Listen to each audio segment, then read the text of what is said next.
What's up? Welcome to my channel. This is a little bit of a part two. My last video was about what it was like for me to, well, actually the process and timeline of me being a Christian. So now I want to give you a little bit more of my internal experience as a Christian. And I'm going to break it down from my childhood, my teenage years, and my adulthood. Also, I want to give you a little bit of the emotionality of it. I feel like we don't really talk about our internal experience that much. I think in Christianity, we spend so much time keeping a good face or keeping, like, what do you call it? Saving face, that's it. We spend a lot of time saving face, and we spend a lot of time presenting an image and trying to tell everybody else and convince everybody else that we're Christ-like.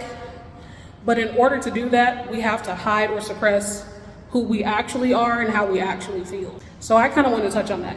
So the first thing I want to tell you is that I grew up under parents who were very concerned about how they looked to outside people.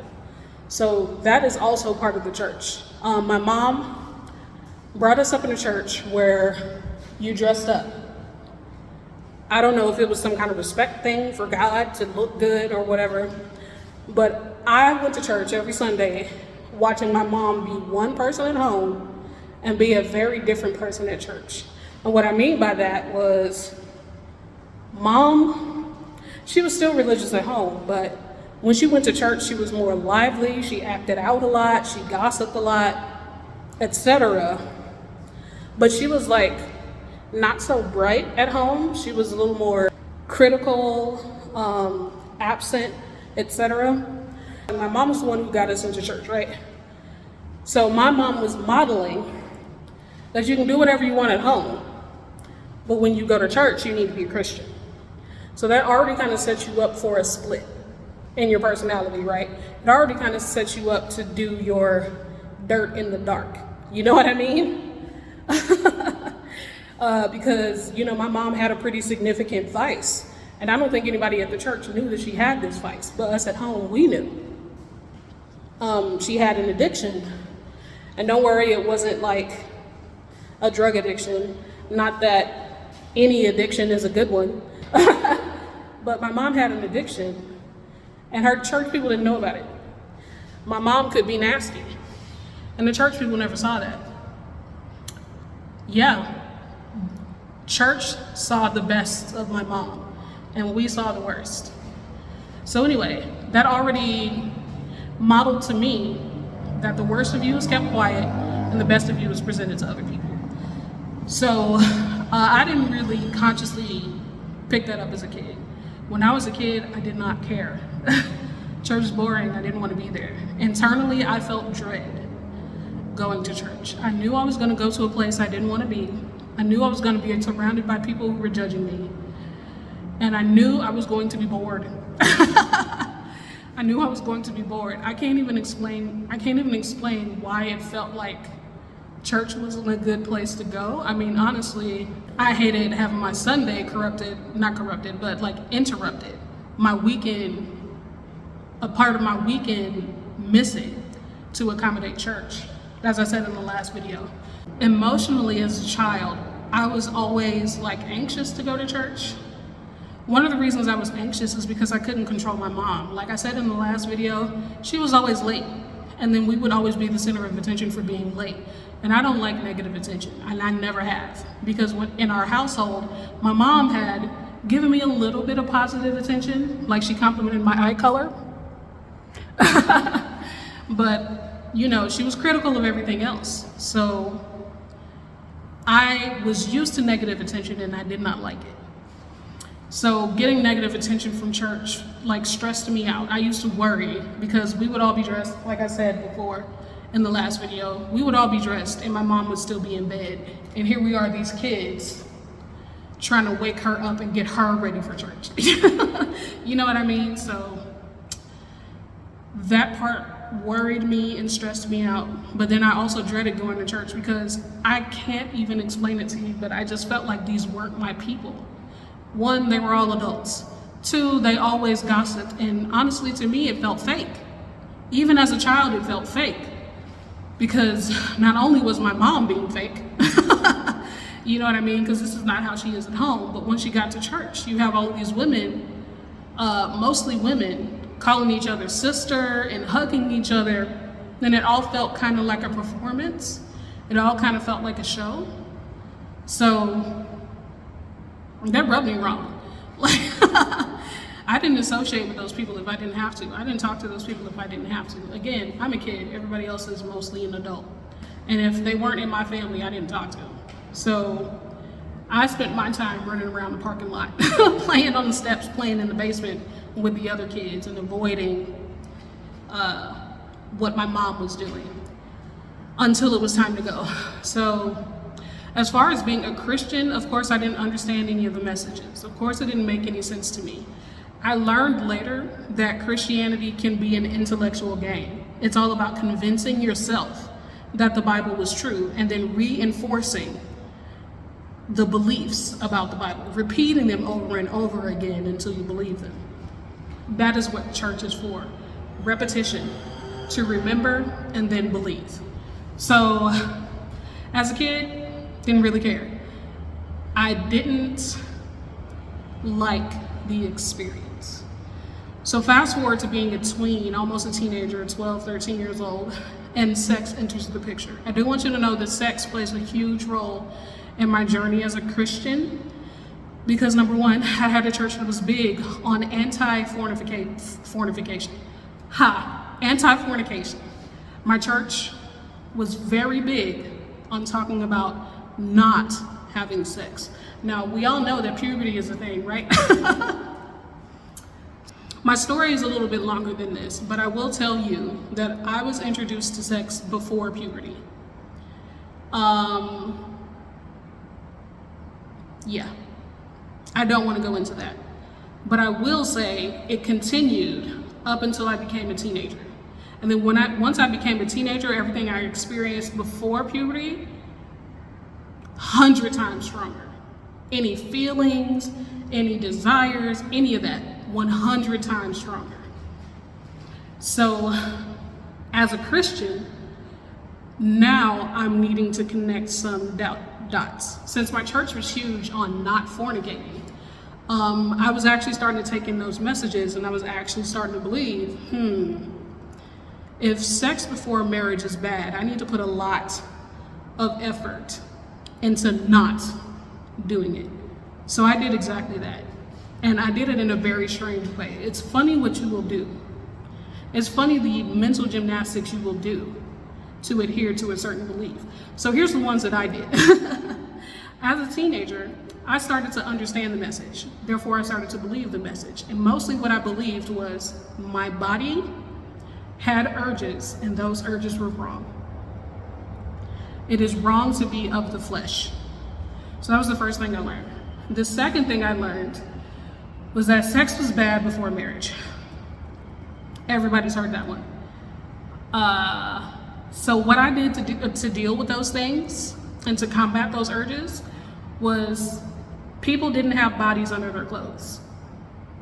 What was visible was all the body they had. People did not have genitals. This is what I came up with in my imagination. And when I tell you I was convinced, when I tell you I legitimately was surprised when a shirt accidentally rolled up on a man and I saw his stomach, I'm like, what is that doing there? Like, the depth of how I convinced myself, I can't even tell you. But I digress. The third thing I did was, this was the internet age at this time. I looked up STDs. And I found the most graphic, disgusting images ever. And I was like, anytime you have a desire, remember this. Mental punishment, mental torture, mental erasure, trying to adhere to not having sexual desire as a teenager going through puberty. Is that not crazy? Yeah, it is. It's crazy. I'll tell you. I'll be the one to tell you. You can judge it all you want. I know it's crazy now that I'm out of it. But yeah, that's what I resorted to keep myself pure. Now, like I said before, I had been introduced to sex early, without my consent. And then it carried on. It never did stop. But I compartmentalized. I turned into two people. Just like my mom did her dirt at home and presented her Christian face to the church, I did the same thing. The part of me that was still engaging was still engaging. But the part of me that was a Christian good girl was imagining that people didn't have genitals, imagining people didn't have bodies, and looking at pictures of STDs. I was trying to stop myself from having these desires. I was trying to stop myself from doing what I was doing. Can't even lie. And to be honest with you, my teenage years revolved around that. Now, I did have Christian friends, and that actually was something that I found enjoyable about being Christian. What I felt when I was having Christian friends is it was just nice. It was just nice to have community. Because to be honest with you, at home, I didn't have that. I didn't have any connection at home, not to my parents or not to my siblings. So Christianity was the first place, especially in my best friend at the time who was Christian, who had a twin sister who was also our age, who was Christian. It was the first time that I had found people like my people. So I was very grateful for that. And they introduced me to more people, and I was very grateful for that. So that I will say, that was the enjoyable part. We got to be girls, we got to have fun, and we got to listen to worship music and go to church together and stuff like that, and talk about what it was like to be on fire for God. Now, something I want to tell you is that from being a child all the way up into being a teenager, every single time I went to church, you know there's an opportunity to get baptized, right? Ever since I was a child, I deeply was afraid of being baptized. I don't know why. I wasn't afraid of the water. The water was not the problem. The problem was I deeply felt if I chose to get baptized, that meant I was committing, and something in me was heavily against that commitment. Something in me felt like it was a turning point that I would not be able to come back from. So every time that opportunity came up, and it came up every damn week, if I went to church, not only did it feel like it would be a turning point, but the way that they talked about it leading up to the baptism felt like emotional pressure. And that was the thing I resisted the most. There was a pressure in the wording, there was a pressure in the room, like I can't describe it really, but it almost felt like peer pressure. It almost felt like I was being pushed, or someone was trying to coerce, or someone was trying to convince me to get baptized. And something, I don't know why, but I always resisted. I could not do it. Something held me back, and I can't even say what. But anyway, fast forward to my later teens, and I feel like I have a handle on this sexuality thing. I can't really control the sexual urges, so I've resorted to making deals with God. Like, I promise I'll stop. If I don't stop, you are free to punish me or whatever. I don't remember what these deals were, but I revoke every single one of them now. But anyway, but I found myself bargaining with God and repenting a lot because I couldn't control it. I was a damn teenager. However, to the outside world, I was a perfect little Christian princess, chipper, happy, optimistic, amiable, friendly to the outside world. I did my dirt in the dark, just like my mammy before me. So anyway, I get into my 20s and I leave Christianity at 22, but I'm not gonna leave you on your seat. I'm gonna go ahead and tell you what happened. So, during 22 is when I finally left the church, but before this, when I was 19, I met a friend of mine. I'm not gonna tell you the whole story here because I have a whole video about it. She was into psychic stuff. I have a video called So I'm a Psychic. I'll link that in the description and it'll tell you the whole story. But suffice it to say, for 3 years, I'd been hanging out with this friend and I had been a light. I had been curious. I had been excited about everything that we were exploring in this alternative spirituality. It wasn't witchcraft, we weren't Wicca, but it also wasn't Christian. But I had never felt how I felt about that stuff. I never felt about Christianity. Christianity for me was an intellectual exercise. It was a mental exercise. It was building a mentality and then maintaining the mentality. But this, not only was my head on board, but other stuff was on board. I felt like I had a spirit finally. I felt like I had depth finally. I felt like I could access my heart finally, which I could not do before.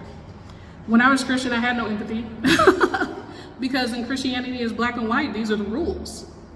It's this or this, period. So I had black and white thinking because of that. I didn't really have a sense of gray, and I feel like empathy is the thing that gives you the gray area, right? So yeah, this new stuff was singing to me. It was singing to me.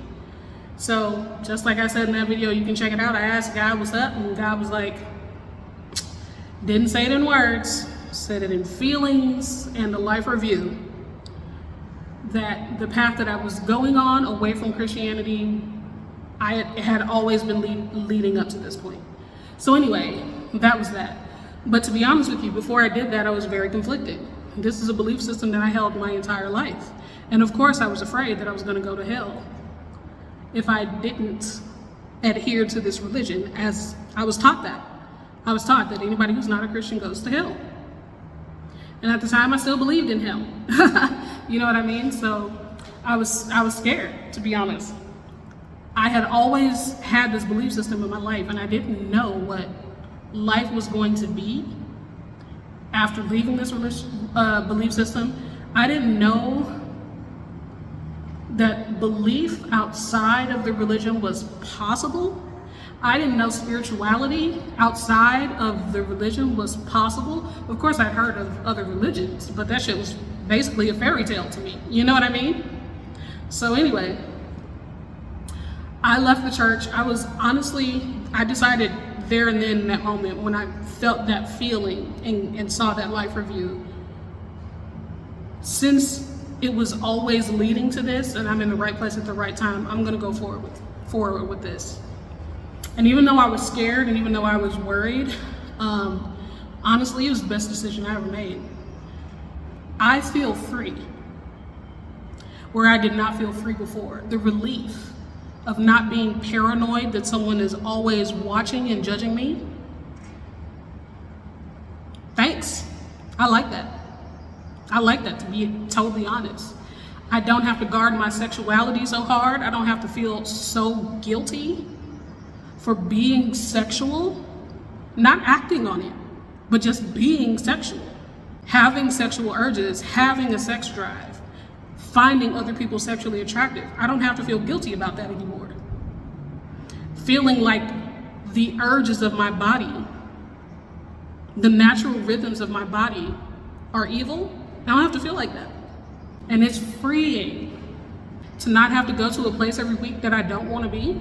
Freeing. Now I can tell other people what to do, and I can tell other people not to believe what they believe, but I can only share my experience, and hopefully you got something from it. I'm gonna go ahead and wrap it up here. Again, you can watch that last video about the timeline of my being Christian, and you can watch that other video about me being psychic. I'll link those in the description. If you want to support me, you definitely can. That's down there too. Like, comment, subscribe, and I'll see you later.